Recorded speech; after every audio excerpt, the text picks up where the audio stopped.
Welcome to the second type of absorption dynamometer, that is rope brake dynamometer. Here the figure is going to show the arrangement for the rope brake type of dynamometer. Here this is the flywheel, this is the shaft which is nothing coming out of the engine. It is attached to the flywheel by means of coupling. Then this flywheel is wound with number of turns of the rope. One end of the rope is attached to the spring balance, whereas the second end has provided the dead weight arrangement, where we can change or increase, decrease the weight according to the required condition or necessity. Here we can see that wooden blocks are provided at regular intervals so that it will avoid the slip between rope and the flywheel.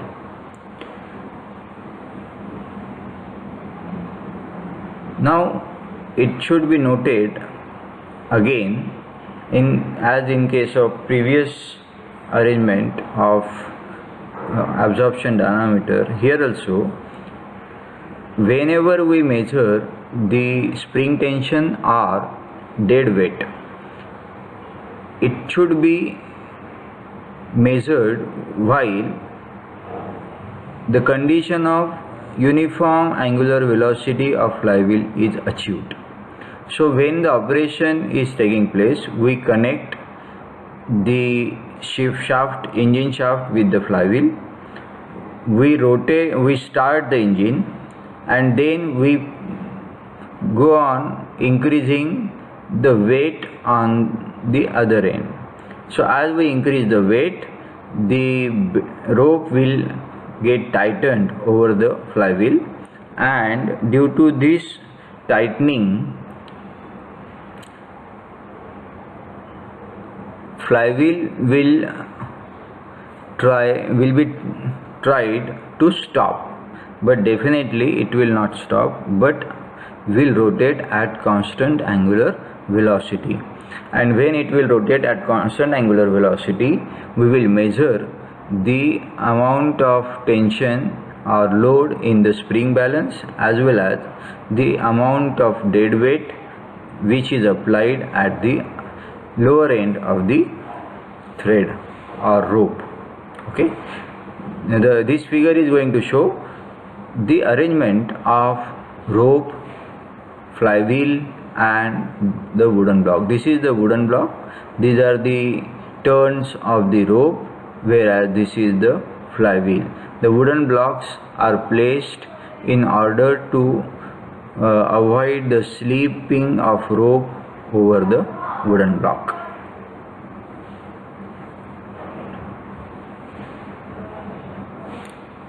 Now when the load is applied, the frictional torque due to the rope will be balanced by the torque transmitted by the engine.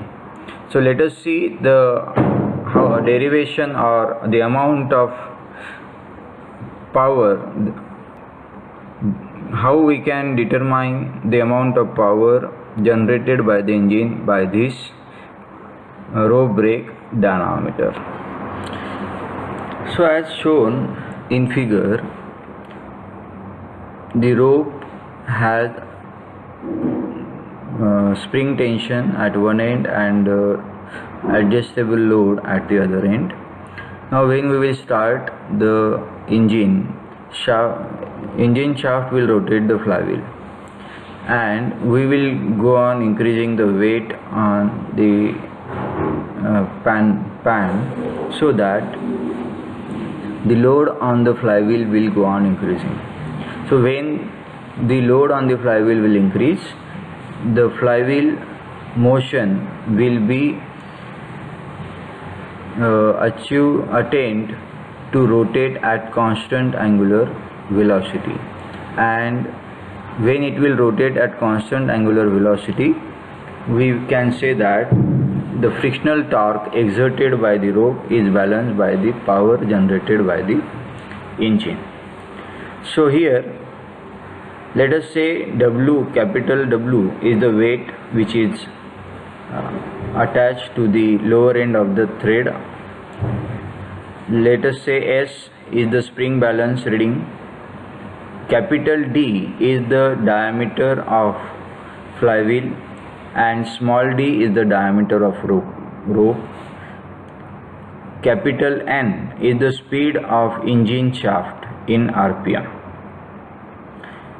Now net load on the brake is equal to the difference between the dead weight and the spring balance. So therefore we can say that net weight on the brake is equal to W minus S.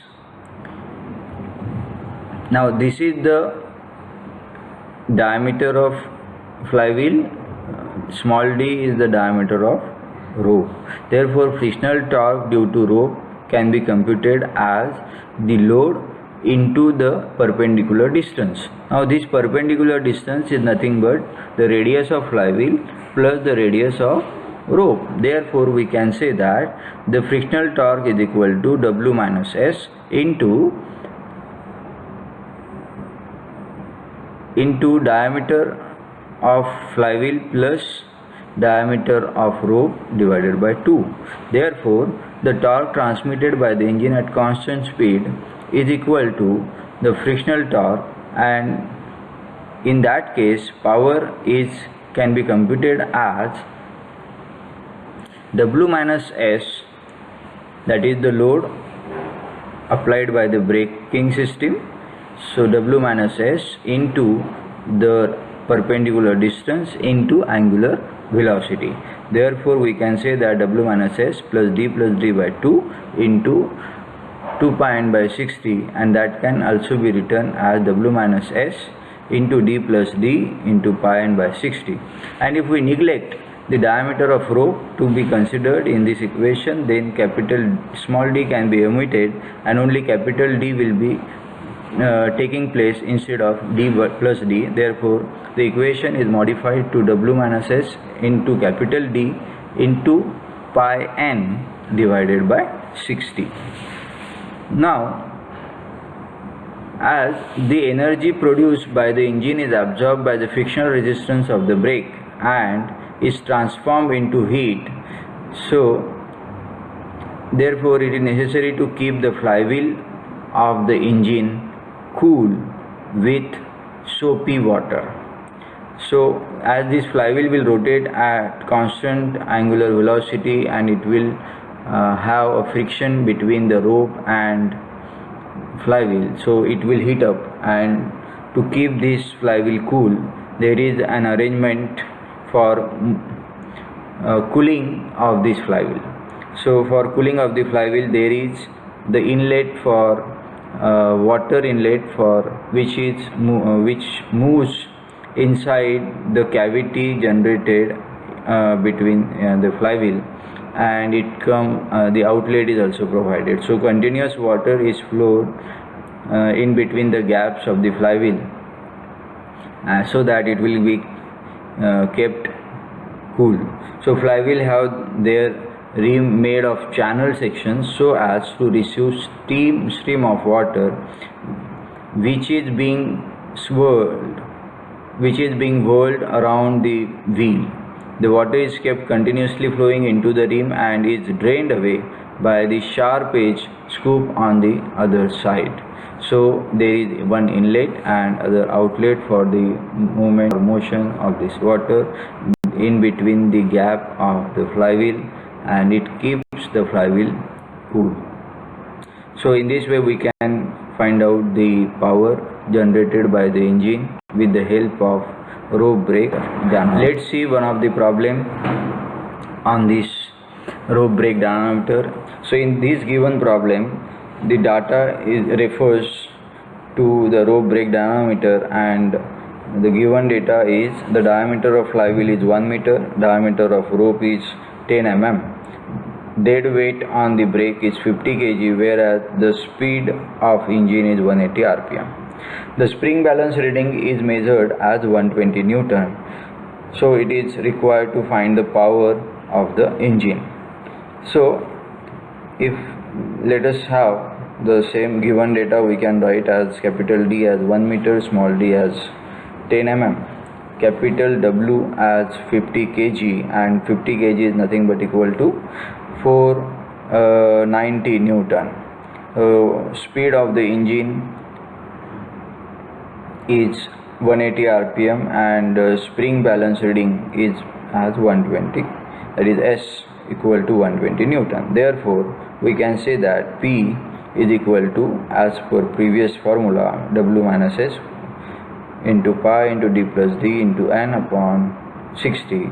So putting the values of W, small s, capital D and small d along with the rpm n, we get the power as 3526.799 watt. So this can be considered as 3.526 kilowatt.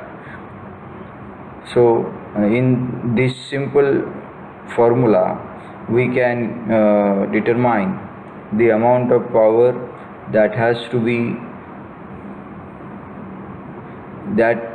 generated by the engine very easily. So another